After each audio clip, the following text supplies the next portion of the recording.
Well, I mean, the game in itself, right? Disappointed in the loss, certainly.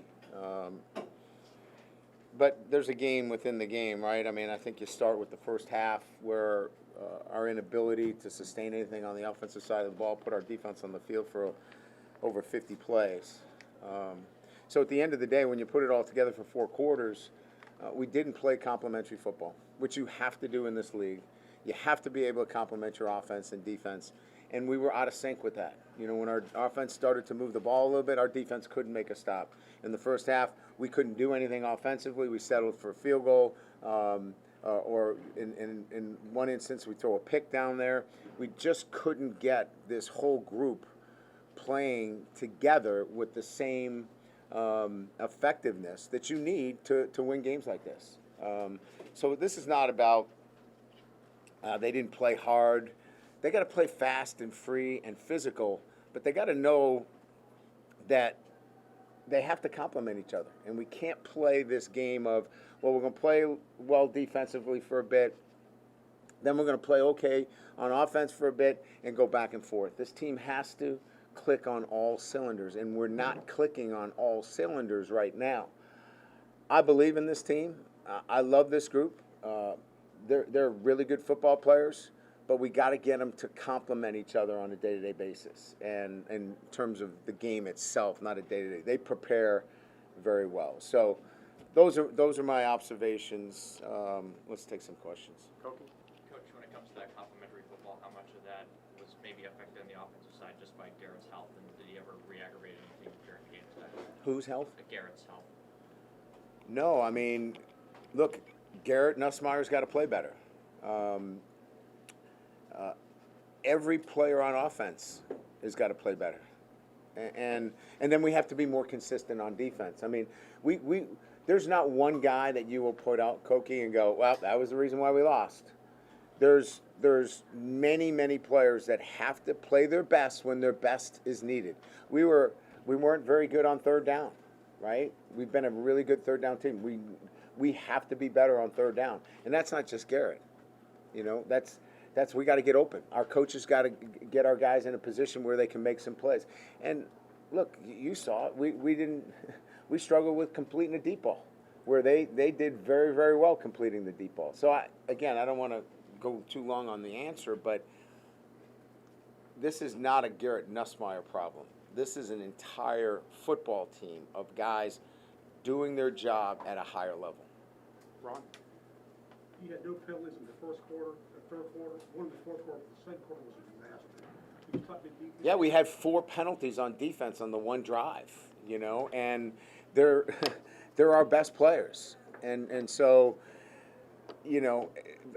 look, whether it's a PI or it's a late hit, those are our best, and so you want your team to be aggressive, but we have to play with composure. That drive was so different than anything that they have shown this year, and that's what makes it frustrating for them too. John?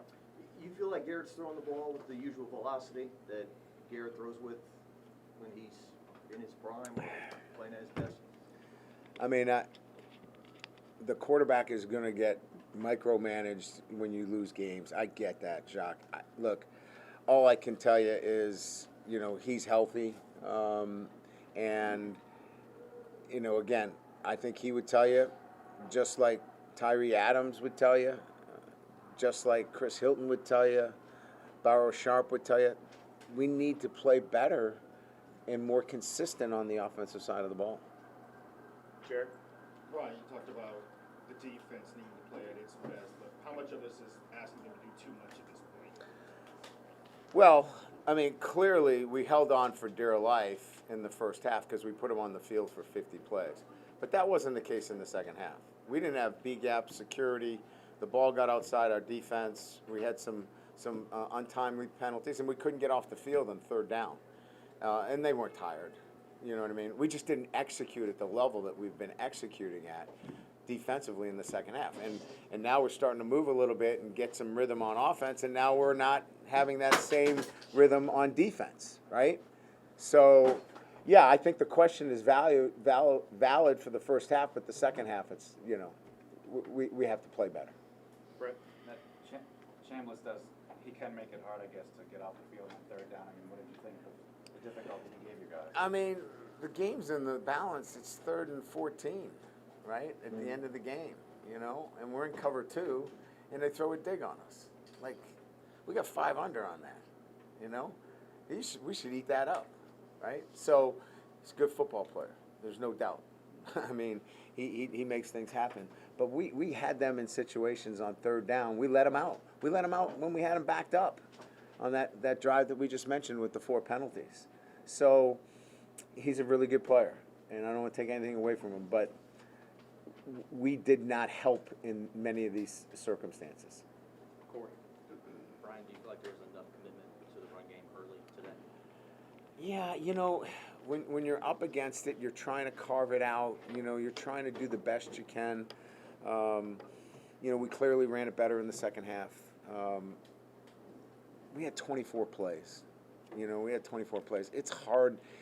The game is hard to call when it's one-dimensional in that sense, right? So, I mean, I'll watch the film and I'll do a deep dive on all of those things, but it was hard to get the kind of balance you want with 24 total plays in the first half. Cobble? Weston Davis going out early before the game started, anything affecting the offense there? Well, we started a true freshman at right tackle. Karius Curran didn't know he was going to start until 22 minutes on the clock in pregame. I'm proud of him. He went in there. He's not afraid. He's not perfect. But I'm proud of the kid. He went in there and he battled his butt off. It's a long season, and you're not even to the halfway point. What's the messaging to your team right now? Well, you hit it, right on the head, Mike. It's a long season. We're disappointed with today. Ole Miss was the better football team today, but tomorrow comes, and we have to realize that. I love the way this team prepares. We have to perform better. Our performance was not good enough today, and that performance has to be synchronized with both offense and defense. We can't play sporadic football where we have spurts of really good offense and spurts of really good defense. We have to put that together. And that starts with your players recognizing that they have to do their job, not somebody else's, and they do. Brian, I know you mentioned not one specific player, but can you point to any themes maybe on offense that you think need to be remedied, coming out of the first month of the season? Yeah, I think one of the things we saw today is the inability to hit the big play down the field. Ole Miss did a great job in some one-on-one matchups. They got a couple of plays that really extended their drives and gave them scoring opportunities. We didn't make a big catch down the field outside the numbers. We made some really good catches inside the numbers in the hash, but you got to hit some of those plays, and we didn't hit any of them. You mentioned the ineffectiveness on 3rd down on offense, but on defense, I think they were 10 of 18 on 3rd and 4th down with conversions. I mean, what did you see on those downs? Well, I think I just went over one of the big ones, right? We're in cover 2. I think Blake makes a great call here, and we don't do a very good job on the dig route where we have 2 defenders underneath it. We just didn't execute at the highest level, and it's kind of what I told you guys and I told the team. I'm telling you the exact same thing I said to them. This is a long season. This is a disappointing loss. I felt that we had the personnel to come in here and win this football game, and we didn't play up to the level that we're capable of. So I have to look at what's our preparation like. Our players feel the preparation was excellent. They've got to perform at a higher level, and we got to put them in good positions to perform at that level. Good time for 2 more. So the biggest thing, or one of the biggest things, first half, you could have separated the score, put some points on the scoreboard because your defense was playing so well, and that didn't happen for you. Is that one of the bigger themes that you kind of talked about? Well, I think I don't think you just say the first half. I think we needed to play better defense in the 4th quarter, right? And so it's this clear understanding that you can't play in spurts.